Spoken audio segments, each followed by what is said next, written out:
In this video, we're going to cover the chip preparation of the Infinity chip, the microfluidic chamber where C. elegans crawl with plate-like behaviors.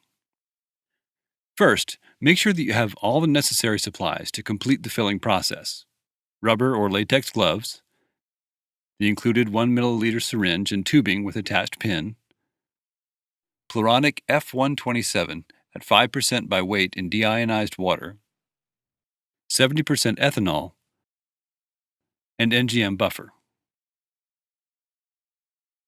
So chip preparation has 3 steps: sterilize with ethanol, treat with Pluronic Solution, and then replace the Pluronic Solution with NGM Buffer.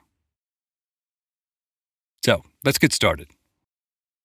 This step sterilizes the chip and prevents contamination during daily handling and long-term worm culture. Wearing your gloves, attach the tubing with the small pin to the syringe if it's not already attached. Insert the pin into the 70% ethanol and draw until the syringe is almost full. Remove any air bubbles by tapping the syringe while holding it upright and push out any visible air bubbles that you might see in the syringe as well as in the tubing. Now insert the pin into the center port of the chip and slowly inject 200 microliters of the ethanol into the chip. You'll see the semi-opaque portion of the chip quickly turn transparent, and some fluid will come out of the end ports. Now be sure there are no air bubbles. And this is what air in the chip would look like. If you do get air in the chip, you can press gently on the top to release the bubbles that are stuck, or you can simply repeat the filling procedure with ethanol to push it out. Now let's just let that sit for 5 minutes at room temperature. So while the chip is sitting, let's get ready for the next step. Go ahead and discard the rest of the contents of the syringe into your waste container. Then drop the pin into the NGM buffer. Draw a full syringe and discard it into the waste container as well. Be sure you do this twice. This flushes any residual ethanol from the tubing.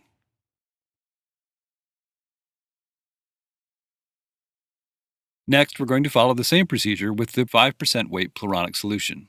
This creates a coating that prevents bacteria from sticking to the chip and helps the animal crawl smoothly. This will also keep the chamber cleaner during the entire experiment. Insert the pin into the Pluronic Solution and, again, draw until the syringe is almost full. Remove any air bubbles by tapping the syringe while holding it upright and pushing out any visible air bubbles that you might see in the syringe as well as in the tubing. Now, this is a good time to point out that air bubbles are the enemy of microfluidic technology. So when filling the chip with any fluid in the process from now on, be sure to follow this best practice to minimize the possibility of problematic air bubbles. The chip is already full of the 70% ethanol, so when filling with Pluronic Solution, press out a little Pluronic from the syringe to make a droplet on that end, then press on the chip near the center port to create a small fluid droplet, and then fuse the 2 droplets together when inserting the pin.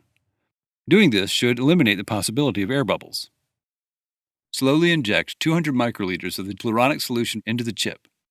Each chip holds 75 microliters, so flushing with 200 microliters ensures that any previous fluid is completely removed. Now let's let the Pluronic Solution filled chip sit at room temperature for 60 minutes. Again, while the chip is sitting, let's get ready for the next step. Go ahead and discard the rest of the contents of the syringe into your waste container, and then drop the pin into the NGM buffer. Draw a full syringe and discard it into the waste container as well.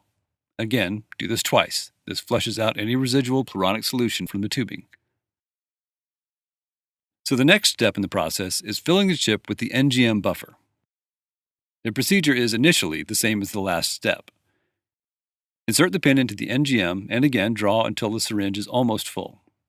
Remove any air bubbles by tapping the syringe while holding it vertically and pressing out any visible air bubbles that you might see in the syringe or the tubing. Following that same filling technique to alleviate any air bubble issues, inject at least 200 microliters into the center port on the chip to be sure any residual Pluronic Solution is displaced.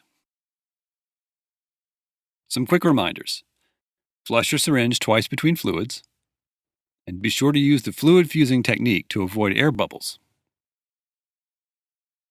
Next, we're going to add the C. elegans into the chip environment.